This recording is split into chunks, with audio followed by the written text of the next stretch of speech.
Allahu Akbar, Allahu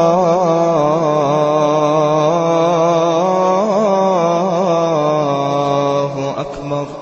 Kemudian juga kelebihan Nabi SAW disebutkan dalam hadis Bukhari yang lain. Kata beliau, Innal jannata hurrimat alal anbiya'i kullihim hatta adkhulaha wa hurrimat alal umami hatta tadkhulaha ummati. Sesungguhnya surga diharamkan atas seluruh nabi sehingga aku memasukinya, dan diharamkan pula atas seluruh umat sebelum umatku memasukinya. Fadilah Nabi SAW, berarti surga diharamkan untuk semua nabi sampai beliau sallallahu alaihi wasallam masuk. Semua nabi-nabi, termasuk kata ulama dari Adam alaihissalam sampai Isa alaihissalam. Gak bisa masuk surga sampai Nabi SAW masuk. Padahal ini adalah generasi di atas beliau. Karena kemuliaan. Dan kita juga umat Muhammad SAW, teman-teman, punya kelebihan. Kita akan masuk sebelum umat-umat sebelum kita, walaupun mereka lebih dulu mendahului kita. Sampai kata Nabi SAW, demi zat yang ubun-ubunku dalam genggamannya, tidak seorang pun dari umat manusia sebelum kalian pengikut para nabi, kecuali berharap menjadi kalian. Ini kelebihan yang luar biasa. Umurnya lebih pendek, balasannya lebih besar. Jadi harus tinggal menjalankan saja. Yang diperintahkan kerjakan, dilarang tinggalkan. Kemudian hadis yang lain, beliau mengatakan juga, dan ini hadis juga diriwayatkan Darul Qutni, dan hadis ini dihasankan para ulama karena banyaknya jalurnya, artinya mutawatir. Banyak jalur ke hadis ke Nabi SAW. Kata Nabi SAW, "Idza kana yaumul qiyamati kuntu imamal anbiya'i wa khatibahum wa sahiba syafa'atihim ghairu fakhr." Pada hari kiamat nanti aku akan menjadi pemimpin para nabi, juru bicara mereka, dan pemberi syafaat, pertolongan kepada mereka. Perkataanku ini bukanlah suatu kesombongan. Nabi SAW berendah di sini, tawadhu.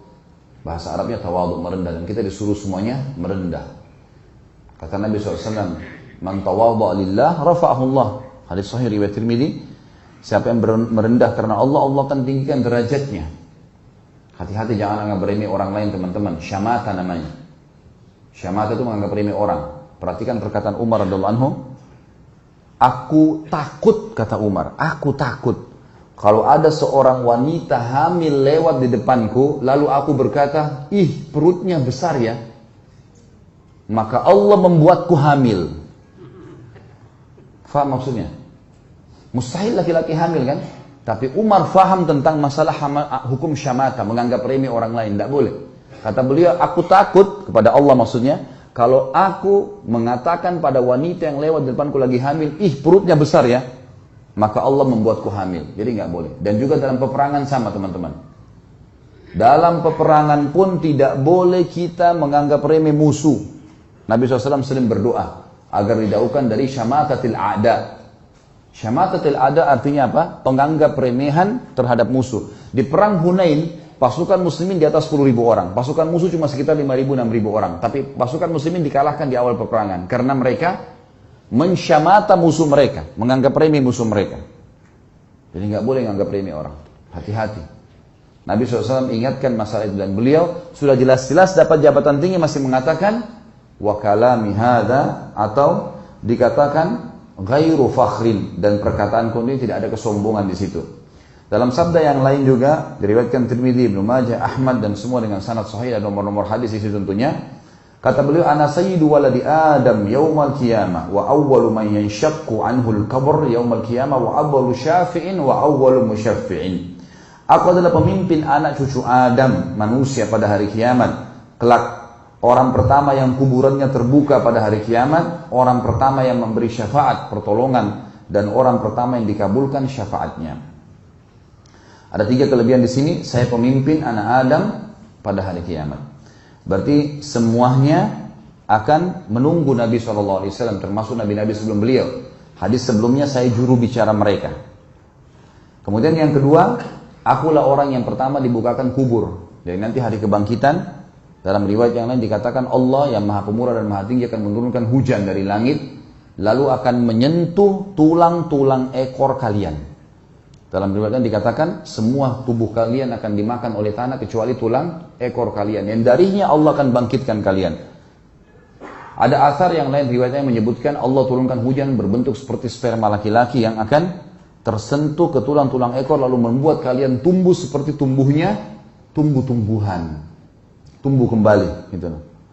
Nah, orang yang paling pertama dibukakan kuburan adalah Nabi SAW, dan tentu para nabi-nabi tidak dimakan jasadnya oleh tanah ya, utuh seperti itu, sama dengan mujahidin sebagaimana dijelaskan dalam hadis yang lain. Tapi yang jelas yang pertama dibukakan kuburan di mahsyar, Nabi SAW keluar, baru kemudian manusia yang lainnya. Ini kelebihan. Kemudian yang ketiga, akulah orang pertama yang memberikan syafaat, dan syafaat Nabi SAW ada dua.